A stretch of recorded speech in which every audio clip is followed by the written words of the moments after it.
C'est bien, donc on lit dans le Deutéronome au chapitre 5, puis on va lire du verset 1 à 21. Deutéronome 5, du verset 1 à 21. Donc je commence la lecture. Deutéronome 5, verset 1 à 21.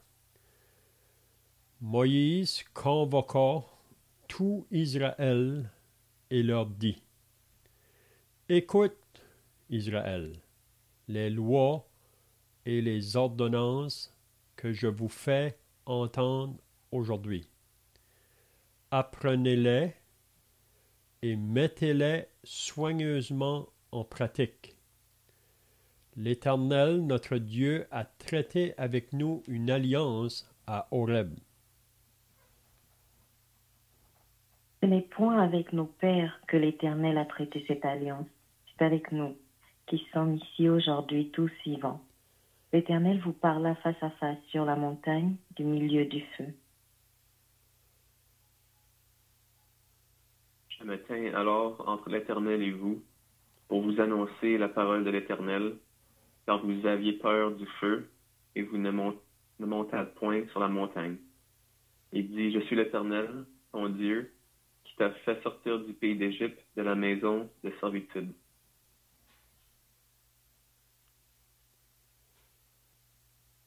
Tu n'auras point d'autre Dieu devant ma face.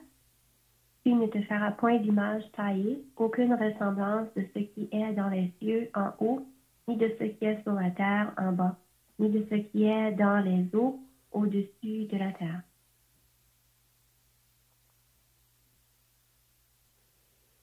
Tu ne te prosterneras point devant elles, et tu ne les serviras point. Car moi, l'Éternel ton Dieu, je suis un Dieu jaloux, qui punit l'iniquité des pères sur les enfants jusqu'à la 3e et à la 4e génération de ceux qui me haïssent, et qui fait miséricorde jusqu'en 1000 générations à ceux qui m'aiment et qui gardent mes commandements. Tu ne prendras point le nom de l'Éternel ton Dieu en vain, car l'Éternel ne laissera point impuni celui qui prendra son nom en vain. Observe le jour du repos pour le sanctifier, comme l'Éternel ton Dieu te l'a ordonné. Tu travailleras 6 jours, et tu feras tout ton ouvrage. Mais le 7e jour est le jour du repos de l'Éternel, ton Dieu. Tu ne feras aucun ouvrage, ni toi, ni ton fils, ni ta fille, ni ton serviteur, ni ta servante, ni ton bœuf, ni ton âne, ni aucune de tes bêtes, ni l'étranger qui est dans tes portes, afin que ton serviteur et ta servante se reposent comme toi.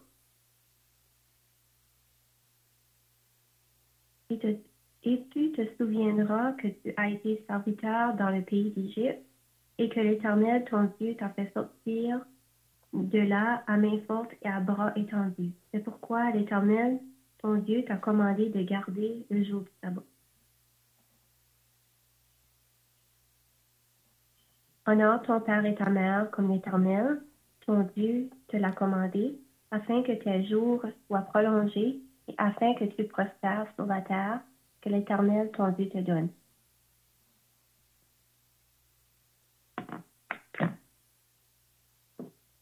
Tu ne tueras point, tu ne commettras point d'adultère, tu ne déroberas point, tu ne porteras point de faux témoignages contre ton prochain, tu ne convoiteras pas point la femme de ton prochain, tu ne désireras point la maison de ton prochain, ni son champ, ni son serviteur, ni sa servante, ni son bœuf, ni son âne, ni aucune chose qui appartienne à ton prochain.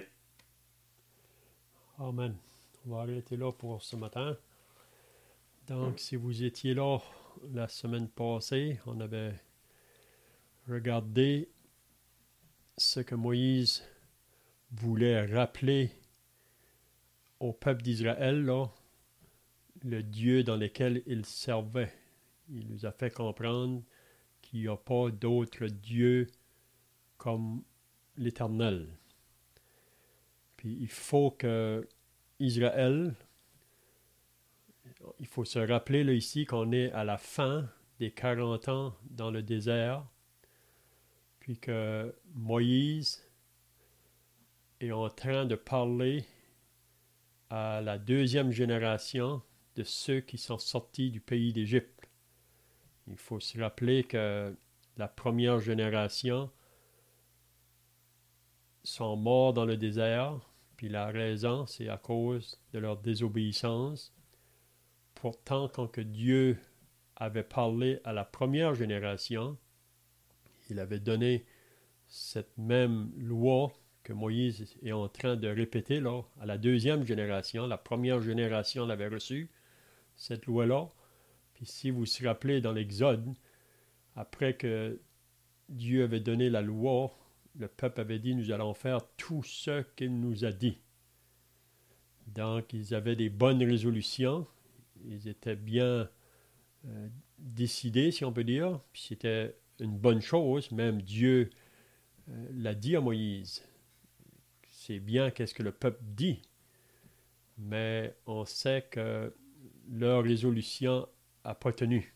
Parce que dans le désert, Dieu a permis des épreuves pour les éprouver. Vous savez, les épreuves que Dieu permet dans nos vies, c'est pour sonder vraiment si que nous sommes réels dans nos cœurs face à ses promesses, face à ses vérités qu'il nous a données. Donc le désert, c'était vraiment pour apprendre à Israël qu'il faut qu'ils se confient dans leur Dieu. C'est une marche par la foi et non pas par la vue. Donc on peut voir que à plusieurs reprises, quand que l'épreuve vient, plutôt de se confier en Dieu, de laisser Dieu agir dans le peuple d'Israël, vont murmurer ou qui vont se plaindre ou qui vont même dire à Moïse, pourquoi tu nous as apportés ici? Tu aurais été mieux de nous laisser mourir en Égypte. Pourquoi nous amener ici dans le désert pour nous faire mourir? Donc ça, c'est pas le désir de Dieu pour eux autres. Mais quand que l'homme marche en se confiant sur lui-même, donc il y a toutes sortes de doutes qui prennent place, puis il retourne dans les choses du passé. Donc, c'est ça donc qu'on a vu la semaine passée. Là, Moïse veut simplement faire comprendre à Israël, à cette deuxième génération, là, à qui il va répéter la loi, si on peut dire. Il faut se rappeler que Deutéronome veut dire répétition de la loi. C'est pas que ça va être nouveau, c'est juste qu'elle est répétée à cette deuxième génération qui est prêt maintenant, à la fin des 40 ans, à entrer dans le pays promis. Puis Moïse veut transmettre ces vérités-là, parce que c'est vraiment la parole de Dieu qui va être importante pour eux dans leur marche, là, de la garder, de la méditer et surtout l'obéir et la mettre en pratique. C'est ça qui va être leur bénédiction, c'est ça qui va être leur bonheur, si on peut dire. Mais s'ils vont aller contraire, qu'ils vont désobéir, donc ça va être la malédiction. Donc, on commence donc avec le chapitre 5, là, à moins que quelqu'un ait d'autres pensées de ce qu'on avait vu la semaine passée. Sinon, on va commencer avec le chapitre 5.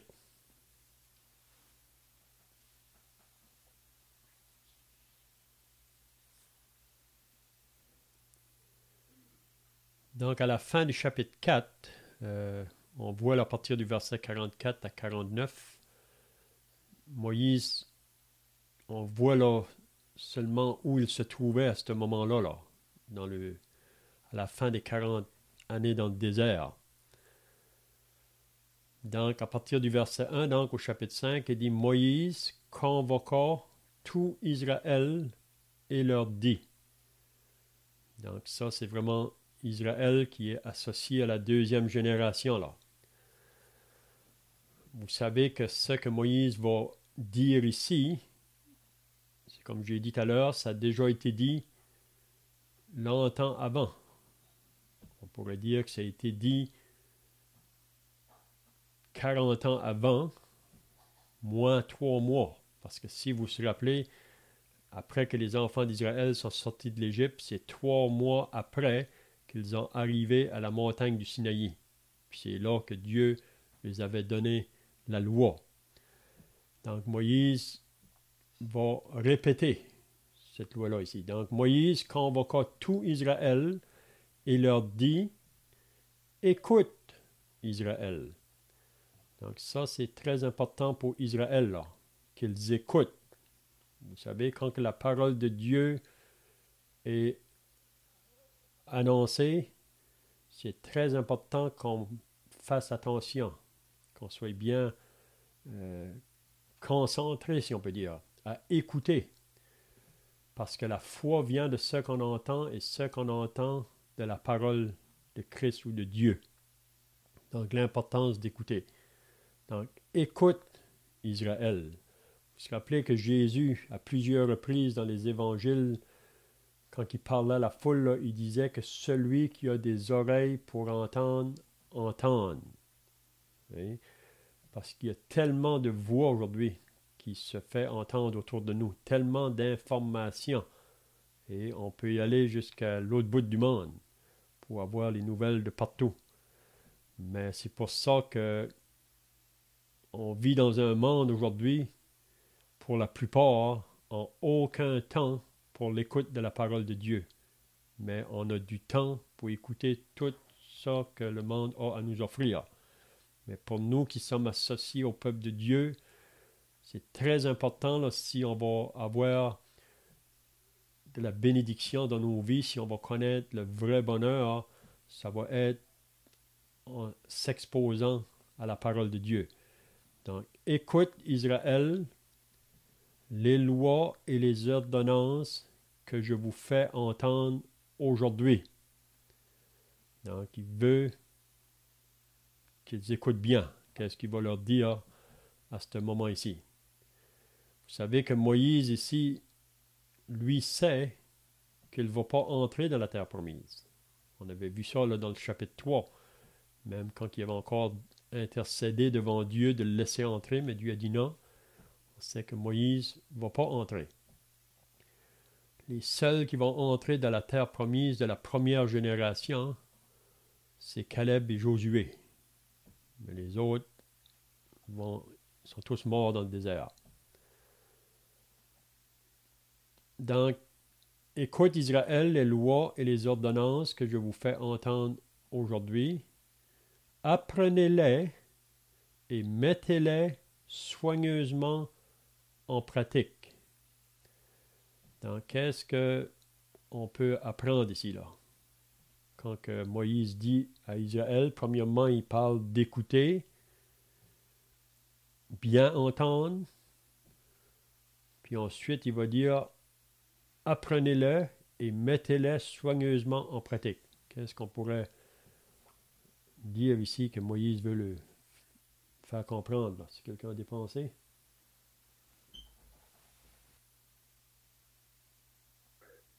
Il faut quand même bien voir qu'à l'époque de Moïse, personne n'avait de copie, si on veut dire ainsi, de la parole de Dieu. Leur seule façon, il était important de prononcer la parole parce que c'était leur seul accès à la parole. Donc, déjà, ils pouvaient l'entendre lorsqu'elle était lue et il leur fallait autant que possible la mémoriser pour la connaître. Parce qu'ils n'avaient pas la chance, comme nous on a, de retourner à la Bible facilement. Donc, c'était d'autant plus important pour eux de le faire de cette façon, de porter attention et d'apprendre par cœur. Et la Bible nous parle aussi, dans le Nouveau Testament, le Seigneur Jésus nous dit que le Saint-Esprit va nous rappeler ces choses. Donc, déjà, de l'entendre et de l'apprendre, on a un esprit oublieux, mais le Saint-Esprit va nous rappeler ces choses. Nous rappeler, ça veut dire qu'on l'a déjà entendu, qu'on l'a déjà su. C'est quelque chose qu'on peut oublier. Si on l'a jamais entendu, jamais porté attention, on peut pas pas l'oublier. Pas se le faire rappeler. C'est de se le faire enseigner pour la première fois. C'est un peu ce que Moïse fait. Comme tu le mentionnais, c'est une nouvelle génération qui n'a pas été présente lorsque la loi a été promulguée. Et ils doivent entendre et apprendre la parole de Dieu. On pourrait aussi aller dans Jacques, dans le Nouveau Testament, qui nous dit que celui qui lit la parole, c'est comme quelqu'un qui regarde son visage dans le miroir, puis s'il s'en va, puis il l'oublie, ben, ça sert de rien. Donc, c'est l'importance de l'apprendre et de s'en souvenir. Le but, c'est de la mettre en pratique. On ne peut pas mettre en pratique ce qu'on ne connaît pas. Tu disais tout à l'heure, Léon, que les gens écoutent toutes sortes de choses, mettent beaucoup de temps à se tweeter, à se parler, à toutes sortes de choses. Mais il n'y a pas de temps pour la parole. Donc, la chose pourtant la plus importante au monde, la parole la plus précieuse, c'est celle qui vient de Dieu. Donc, c'est vraiment l'importance de la parole de la Bible.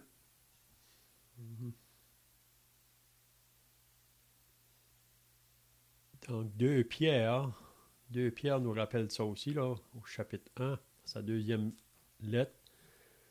Pierre va dire à ses croyants à qui il écrit, « Voilà pourquoi je prendrai soin de vous rappeler ces choses, bien que vous les sachiez et que vous soyez affermis dans les vérités présentes. Et je regarde comme un devoir, aussi longtemps que je suis dans cette tente, de vous tenir en éveil par des avertissements. Car je sais que je la quitterai subitement, ainsi que notre Seigneur Jésus-Christ me l'a fait connaître, mais j'aurai soin qu'après mon départ, vous puissiez toujours vous souvenir de ces choses. » Donc, l'importance de retenir la parole, puis comme qui vient d'être dit, c'est parce que on peut oublier vite. Puis une des raisons, c'est parce qu'on vit dans un monde où il n'y a aucun temps pour la parole. Donc, il y a le danger pour nous qui sommes sauvés, là, qui sommes du peuple de Dieu, parce qu'on vit dans ce monde ici qui est tellement vite, pressé. Ils ont du temps pour toutes sortes de choses, mais aucun temps pour la parole. Donc, ça peut avoir une influence même sur nous, chrétiens. Donc, c'est pour ça que c'est très important de faire un effort. Même on voit ça dans le chapitre 2, là, le premier chapitre plutôt de 2 Pierre, la même chose. Quand que Pierre disait aux croyants de faire tous leurs efforts. Donc, on sait que pour être sauvé, le Seigneur a tout accompli pour nous, mais après qu'on est sauvé, il y a un effort à faire là, pour aller chercher toutes les ressources que Dieu nous a données pour pouvoir vivre notre vie chrétienne. Donc, écoute les paroles que je te fais entendre. Donc, être attentif vraiment quand que Dieu nous parle. Puis c'est pour ça que moi-même, j'encourage beaucoup les chrétiens d'avoir un temps chaque jour. Puis comme qui vient d'être dit là, c'est que nous avons toute la parole entre nos mains. L'Ancien Testament et le Nouveau Testament. Puis comme Paul dit à Timothée que toute écriture est inspirée de Dieu pour enseigner, pour convaincre, pour corriger, pour instruire, afin que l'homme de Dieu soit accompli à toute bonne œuvre. Donc nous avons tous le nécessaire, si on peut dire. Donc, apprenez-les. Et plus qu'on va s'immerger dans la parole, plus qu'on va apprendre à connaître la pensée de Dieu, les voies de Dieu pour notre vie. Puis c'est ça vraiment qui est la bénédiction de l'enfant de Dieu. C'est écouter, méditer, comprendre, vouloir mettre en pratique quand que le Seigneur nous révèle des choses, l'obéir, puis ensuite il va encore nous révéler. On n'arrive jamais à une fin. Vous savez, il n'y a pas de gradué dans la famille de Dieu. On est toujours en train d'apprendre, puis une des raisons, comme qui vient d'être dit, c'est parce qu'on oublie vite. On a besoin d'être rappelé de ces vérités-là. Donc, je ne sais pas si quelqu'un a d'autres pensées ici, là.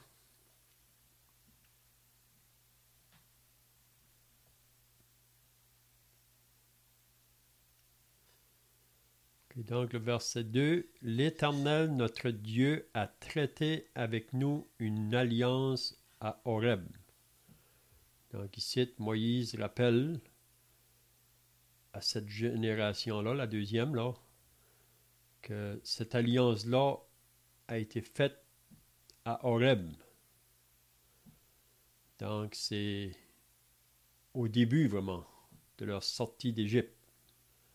Cette loi-là avait été donnée à Israël. Donc, comme j'ai dit tout à l'heure, après que Moïse avait parlé là, au mont Sinaï, le peuple avait dit, nous allons faire tout ce que Dieu nous a dit de faire. Mais c'est ça qu'il rappelle ici. Là. L'Éternel, notre Dieu, a traité avec nous une alliance à Horeb. Donc, c'est là que la première fois, Dieu a fait cette alliance-là avec Israël. Puis c'est là qu'il lui a donné la loi, les 10 commandements, si vous vous rappelez.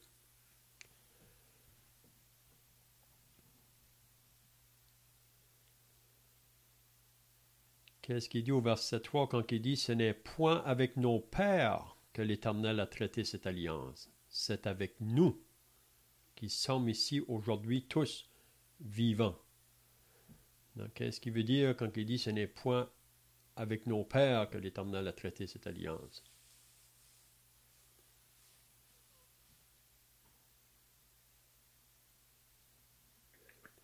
Peut-être Moïse fait référence au fait qu'ils étaient présents et que leurs pères sont morts dans le désert. Donc maintenant, c'est à eux de vraiment marcher dans les voies de l'Éternel. J'avais aussi une question, Léon, si tu permets. Il parle d'une alliance à Horeb. Pourquoi qu'il ne parle pas du mont Sinaï? Horeb, c'est un territoire ou... Et le mont Sinaï, c'est dans le territoire de... Je ne sais pas exactement. Oui, c'est ça. J'avais l'impression. Oui, c'est ça. Horeb, ça veut vraiment faire comprendre que c'était à la montagne du Sinaï, là. C'est là que ça s'est fait. Oui. Donc, c'est une alliance. Donc, peut-être la question qu'on pourrait demander, qu'est-ce que ça comprend, une alliance? Qu'est-ce que ça veut dire?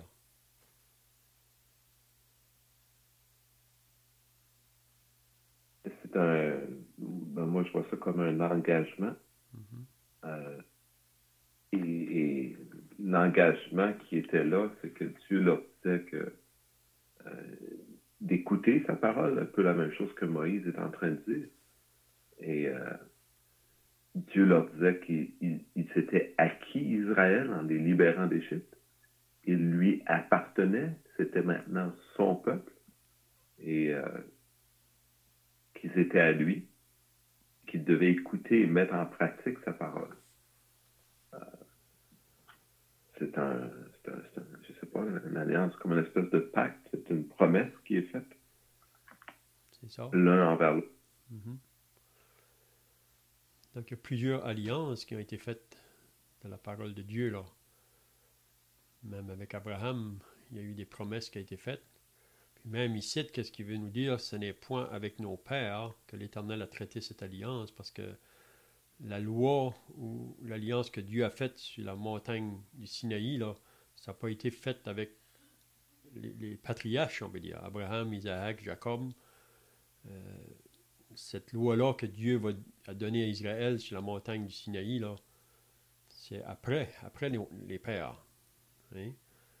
Donc, il rappelle, c'est avec nous qui sommes ici aujourd'hui tous vivants. Donc, si on se rappelle, depuis la semaine passée, là, Moïse veut faire comprendre à Israël que le Dieu qu'il sert, il n'y en a pas d'autre comme lui. Puis toutes les promesses que Dieu leur a faites, même tous les miracles qu'il a accomplis parmi eux autres depuis leur sortie de l'Égypte, là, ils devraient réaliser qu'il n'y en a pas d'autre comme ça. Il n'y a pas d'autre comme lui. Puis de comprendre, c'est ça qu'on va voir par la suite, de comprendre d'où que Dieu les a sortis. Et quand on comprend d'où que Dieu nous a sortis, même nous aujourd'hui qui sommes associés à la Nouvelle Alliance, l'amour qu'il a manifesté envers nous, de nous avoir délivrés de la puissance des ténèbres pour nous transporter dans le royaume de son Fils bien-aimé. Donc, en retour, vraiment, nous, c'est juste la chose normale d'obéir à ce Dieu-là, à ce qu'il nous dit. Oui? Donc, il ne nous demande pas des choses impossibles.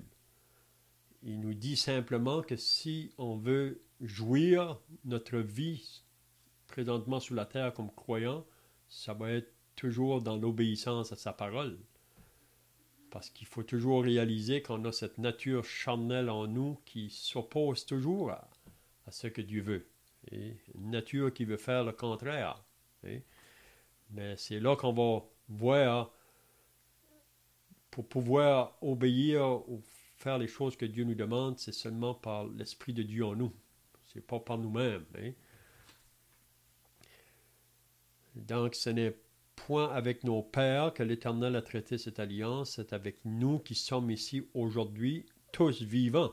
Donc, ici, il parle à ceux de la deuxième génération.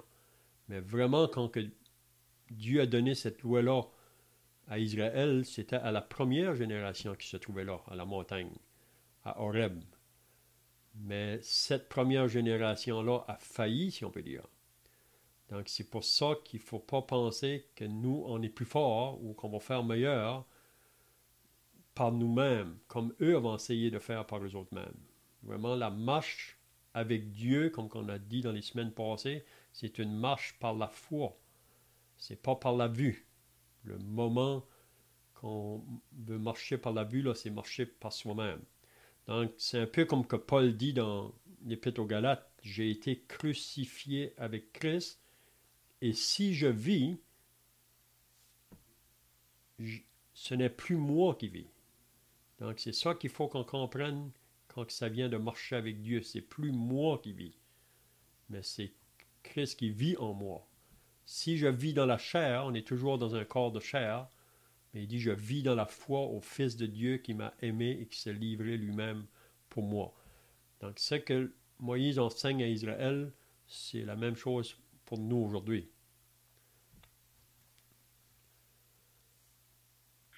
Est-ce qu'on peut ajouter en disant ceci, chaque génération est responsable d'écouter les seigneurs. Et comme Moïse essaie de rappeler, c'est avec vous, c'est avec nous qui sommes vivants que le Seigneur a traité l'alliance. Juste par application, dire que même pour une assemblée locale, il y a des frères qui nous ont avancé, qui nous ont enseigné de bonnes choses et sur lesquelles nous devons monter un peu comme sur les épaules pour voir plus loin. Mais nous restons responsables d'aller à la source, entendre le Seigneur de notre nous-mêmes et former des convictions, l'écouter, que obéir à sa voix. Ça reste fondamental de pouvoir parler avec le Seigneur. Chaque génération est responsable de parler directement avec le Seigneur. Mm-hmm.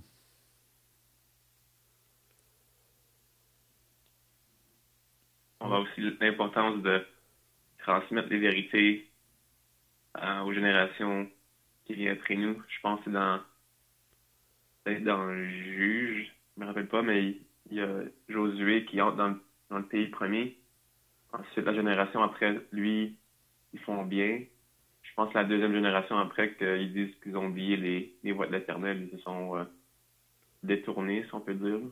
Donc, on voit ici à nos enfants, puis les nouveaux chrétiens, de l'importance de transmettre les vérités de la Bible. Ici, on parle de la loi, la loi morale de Dieu, mais aujourd'hui, avec la Nouvelle Alliance, à travers le sang de Christ, il y a aussi plusieurs vérités, que ce soit les vérités de l'Assemblée ou comment les chrétiens devraient vivre, qui est important de transmettre. Mm-hmm. On avait vu ça, l'importance, même dans le chapitre 4, là, l'importance de transmettre ces choses-là à nos enfants. Même on va voir ça aussi dans le chapitre 6, l'importance de transmettre ça à la génération après nous.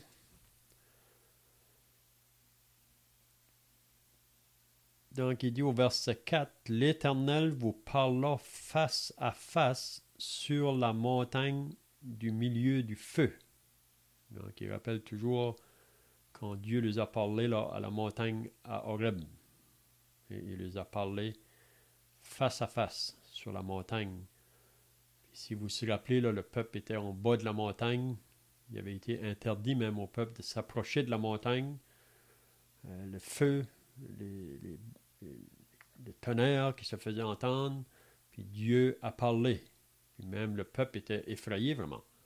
Ils ont dit à Moïse que Dieu te parle à toi, puis ensuite, dis-nous qu'est-ce qu'il nous a dit, parce qu'ils étaient effrayés. Donc Dieu vraiment là a parlé directement à ce peuple-là. Il n'y a pas un autre peuple sur la terre qui ont connu qu'est-ce que ce peuple-là a connu concernant le vrai Dieu qui se révèle à eux. Mais il faut savoir ça, là, ou le répéter davantage, que le Dieu que nous servons, c'est un Dieu vivant, c'est pas un Dieu mort, parce que tous les autres peuples aux alentours ont leur Dieu, hein, dans les nations. Mais ici, quand ils vont entrer dans la terre promise, Moïse va les mettre en garde, comme on a vu déjà dans le chapitre 4, là, d'aller vers des idoles ou d'autres dieux. Mais c'est pour ça qu'il faut vraiment qu'on soit attaché à ce vrai Dieu-là.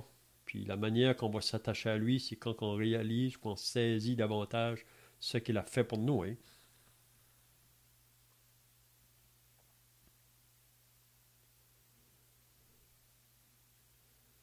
En fait, il y a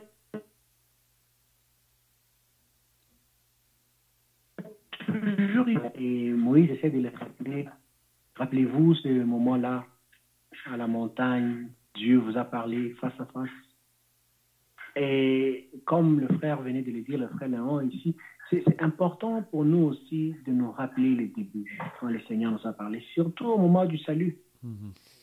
Comment il nous a sauvés, comment il s'est donné à la croix pour nous, comment nous l'avons compris, comment nous avons compris cette vérité, nous avons cru. Et ça, c'est un levier, si je peux le dire ainsi, quelque chose qui va nous stimuler à continuer à obéir à sa parole. Parce qu'on se rappellera exactement qu'il nous a parlé aussi un peu comme face à face.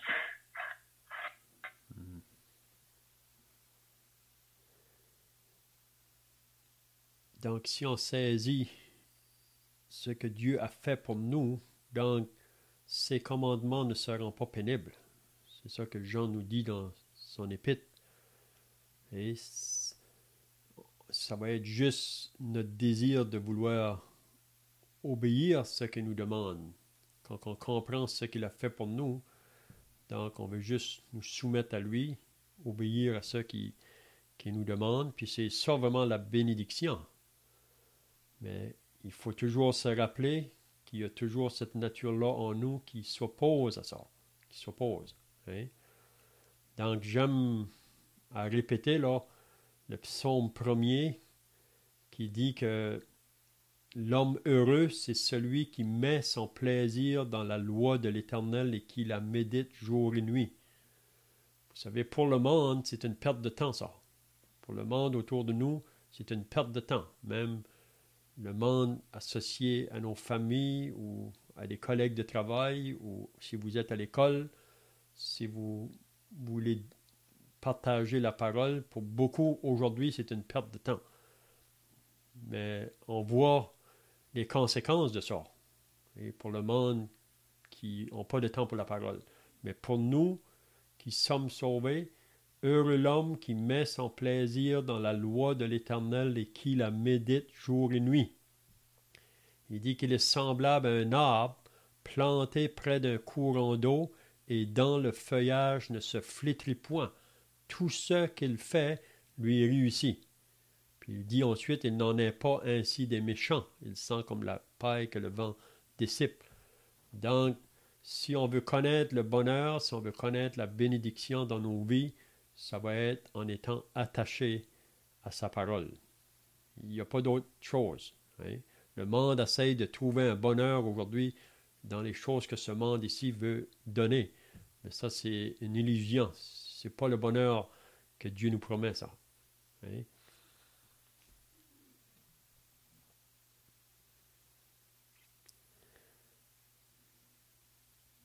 Donc, je ne sais pas si les frères ont d'autres pensées là, ou si quelqu'un a des questions, vous pouvez le faire. Hein?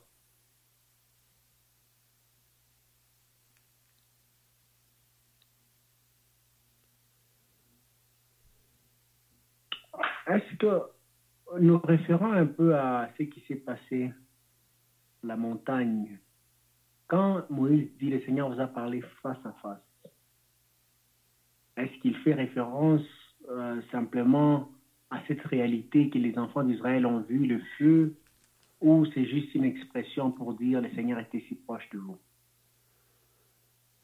Oui, c'est ça. C'est que Dieu les a parlé face à face. C'est comme si c'était... C'est vrai que Dieu est esprit. Là, ils n'ont pas vu aucune forme. C'est ça qu'on va voir par la suite. Là. Parce qu'il est tellement grand. Mais il les a parlé comme si quand on parle avec quelqu'un face à face, on dit on est face à face avec la personne. Donc c'était aussi réel que ça, là, aussi proche. Ça ne peut pas être le plus proche que Dieu s'est révélé à eux. Oui? C'est ça que Moïse veut lui faire comprendre. Hein? Je pense que c'est ça la pensée. Moi, vous avez d'autres pensées là?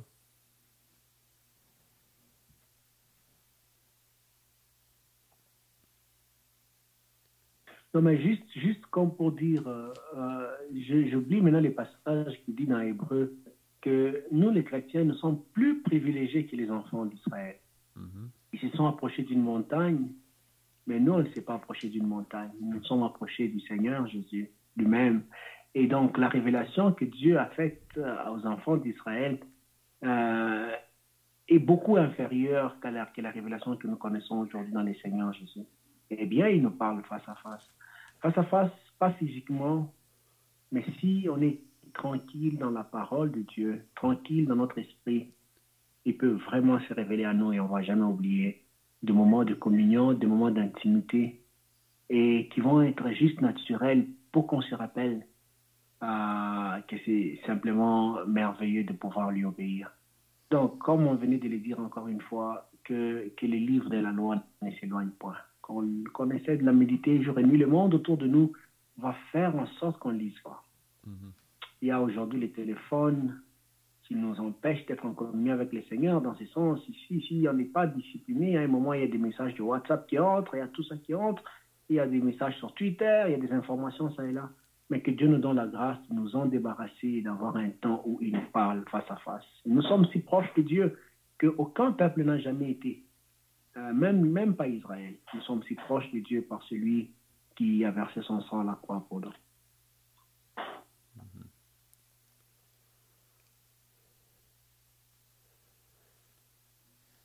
Okay, le verset 5, il va dire « Je me tends alors », donc c'est toujours Moïse qui parle, « Je me tends alors entre l'Éternel et vous ». Parce que vous vous rappelez que Moïse était vraiment le médiateur entre Dieu et le peuple dans ce moment-là. Et nous, aujourd'hui, notre médiateur, c'est Jésus, le seul médiateur entre nous et Dieu.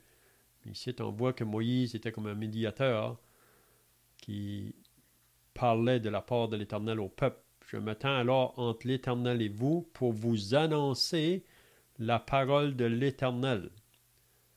Donc, quand Moïse enseignait le peuple de ce que Dieu avait dit, il faut que le peuple écoute comme si que ça vient de Dieu lui-même. Ça ne vient pas de l'homme. Et dans 1 Thessaloniciens, on lit qu'à Thessalonique, quand que Paul est allé là avec l'Évangile, c'est Paul qui a parlé, mais ils n'ont pas pris ça comme venant d'un homme, cette parole-là. C'est qu'elle venait de Dieu. Puis c'est pour ça qu'il y a eu une telle réponse au message quand que Paul était à Thessalonique, là. Donc, je me tends alors entre l'Éternel et vous pour vous annoncer la parole de l'Éternel. Car vous aviez peur du feu. Donc, si vous allez à Exode 20, là, vous allez comprendre qu'est-ce qu'il veut dire, là. Le peuple avait peur au bout de la montagne. Vous aviez peur du feu et vous ne montâtes point sur la montagne. Puis c'est là que Dieu va parler au peuple. Quelqu'un d'autre pensée ici, là? Et cette réalité que Dieu désire cette proximité avec nous, cette intimité, mais aussi notre Dieu est comme un feu dévorant. Et l'idée de cet intermédiaire de Moïse, c'est un peu comme cela a été dit, hein, l'intermédiaire entre nous et Dieu, si on veut, le médiateur, c'est Jésus-Christ. Si les gens veulent s'approcher de Dieu directement, ils vont être comment? Qu'ils met brûlés. Ils vont être consumés par la puissance, la sainteté de Dieu. La seule façon de s'approcher de Dieu, vraiment, c'est par le Seigneur Jésus qui est mort pour nous, qui a donné sa vie pour nous, qui a pris le coup, si on veut, pour nous, notre châtiment. Et à ce moment-là, on n'a plus à craindre le châtiment de Dieu, je ne sais pas trop. Donc, cette idée de l'intermédiaire ici entre le peuple et Dieu qui était Moïse, c'est un peu un type ou une image de Jésus-Christ qui est notre intermédiaire et qui rend Dieu accessible, si on veut, là, pour qu'on puisse, pour ainsi dire, vivre en sa présence. Donc, c'est vraiment pas par nous-mêmes, c'est par Jésus-Christ. Oui, puis quand que Dieu a parlé à Horeb, vraiment la manière qu'il s'est présenté à eux là, en leur parlant, puis avec tout le feu et le bruit de tonnerre, c'est pour vraiment se présenter comme le Dieu grand et puissant, là. Donc, on a affaire avec ce Dieu-là. Donc, c'est pour ça qu'on est appelé comme croyants même à avoir une crainte de Dieu. C'est pas avoir peur de Dieu, mais une crainte respectueuse de vouloir faire les choses qu'il nous demande. On veut lui être agréable. Hein? Donc, c'est pour ça ici qu'il a parlé très puissamment à ce peuple-là. Mais même à ça, on va voir par la suite Israël dans le désert désobéir à ce Dieu-là. Et c'est ça qu'on a peut-être de la difficulté à comprendre, mais on n'est pas différent. On n'est pas différent. Si vraiment qu'on n'est pas saisi dans la réalité de ces paroles-là, là, on ne fera pas différent que les autres.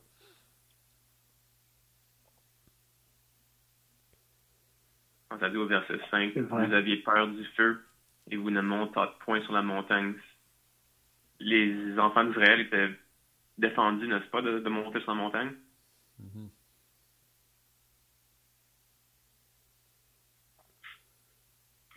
Non, je pense pas qu'on les a défendus, mais bon, évidemment, les seigneurs avaient mis une limite, mais déjà, le fait était tellement effrayant qu'eux-mêmes ont eu peur, que même si on les aurait permis de monter, ils ne seraient pas vraiment empressés de monter. Les seigneurs s'est montré vraiment, comme c'était dit, un feu dévorant. Mais vraiment une chose qui me touche, je le dis maintenant ici comme par application, on comprend ici que Moïse était un médiateur. Hein? C'est vraiment les portraits de notre Seigneur Jésus-Christ. Mais on ne peut pas voir Moïse aussi simplement comme tous les enseignants de la parole. Les enseignants ont besoin d'avoir ce contact avec Dieu pour pouvoir venir nourrir le peuple de Dieu. Quand on doit donner de l'enseignement, ça doit venir de Dieu. On doit monter sur la montagne, on doit être en contact avec Dieu pour dire au peuple uniquement ce qui vient de Dieu, ce que Dieu veut qu'on leur dise, et c'est une grande responsabilité. Et regardez Moïse sous cet angle-là, fait en sorte que ça pèse sur nos épaules, de savoir que si on doit enseigner les enfants de Dieu, ça doit être dans la réalité de l'avoir écouté vraiment. Mm-hmm.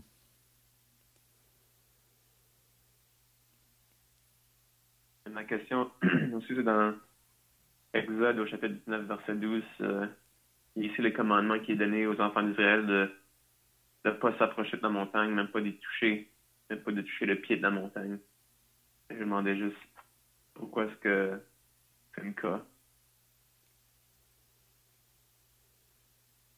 C'est ça, parce que Dieu, vraiment, comment je dirais, pour s'approcher de Dieu, on ne peut pas s'approcher juste n'importe comment. Même avant que Dieu les a parlé, là, il fallait qu'ils étaient 3 jours à se purifier. Là. Donc, pour aller dans la présence de Dieu, c'est seulement par la sainteté, vraiment. Et même Moïse, qui était sur la montagne, vous vous rappelez, on voit ça même dans 2 Corinthiens, là, quand il est descendu de la montagne, son visage resplendissait quand il était en contact avec Dieu. Donc, de s'approcher avec Dieu, c'est... Avant de s'approcher, pour moi, là, c'est toujours bien de confesser, parce que une vie de communion avec Dieu, c'est une vie de confession. Et, Dieu, ce qu'il demande de son peuple, ou de nous aujourd'hui qui sommes associés à la Nouvelle Alliance, c'est une vie de sainteté, une vie de pureté. Donc, on ne peut pas s'approcher de Dieu autrement que ça, là. Parce que Dieu veut ça, hein? Mais comme on a dit toujours, on vit dans un monde qui est complètement contraire à ça. Puis même on a cette nature en nous aussi qui s'oppose à ça. Mais si Dieu va être capable de nous utiliser, même pour faire quoi que ce soit, petite ou grande, il demande vraiment la sainteté ou qu'on soit des vases purs. On voit ça dans 2 Timothée chapitre 2, là, en parlant à Timothée. Donc c'est pour ça que, comme j'ai dit tout à l'heure, une vie de communion avec Dieu, c'est une vie de confession parce que à chaque jour, nous sommes affrontés. Et même dans l'Épître aux Hébreux, il nous dit « rejetant tout fardeau et le péché qui nous enveloppe si facilement. » Donc, l'importance là, de se maintenir dans une vie éloignée du péché. Hein? Donc, je vois que le temps est passé, là. On dirait que le temps passe très vite quand on étudie la parole. Donc, peut-être qu'on pourrait arrêter là pour aujourd'hui. On pourrait reprendre au verset 6 la semaine prochaine, à moins que quelqu'un ait d'autres choses à ajouter là, avant de terminer, ou des questions. Sinon, on va terminer là.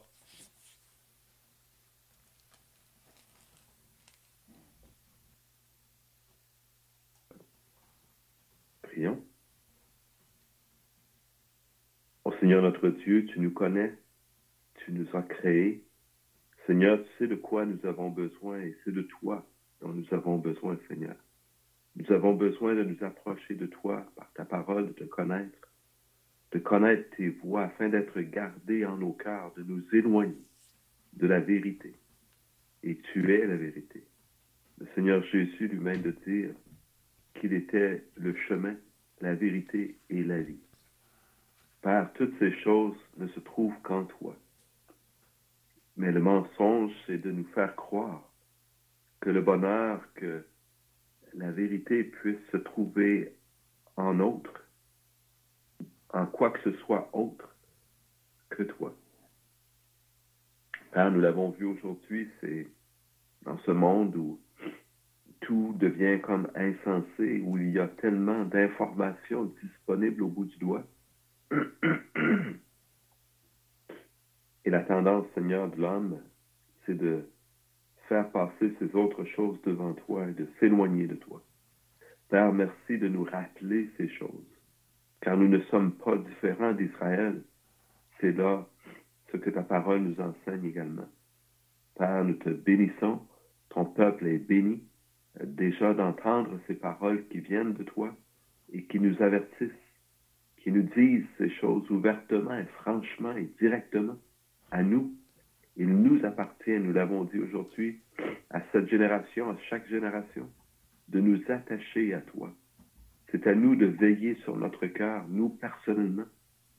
Père, béni sois-tu pour cette bénédiction que tu nous donnes et pour la vie éternelle. Car tu savais, Seigneur, que comme Israël, nous sommes pécheurs et nous nous détournons. Mais tu as pourvu, Seigneur, de ton Fils. Tu t'es pourvu d'un agneau, d'un sacrifice, afin que tu ne fusses pas pour nous ce feu dévorant qui nous mange, qui nous dévore par ta sainteté.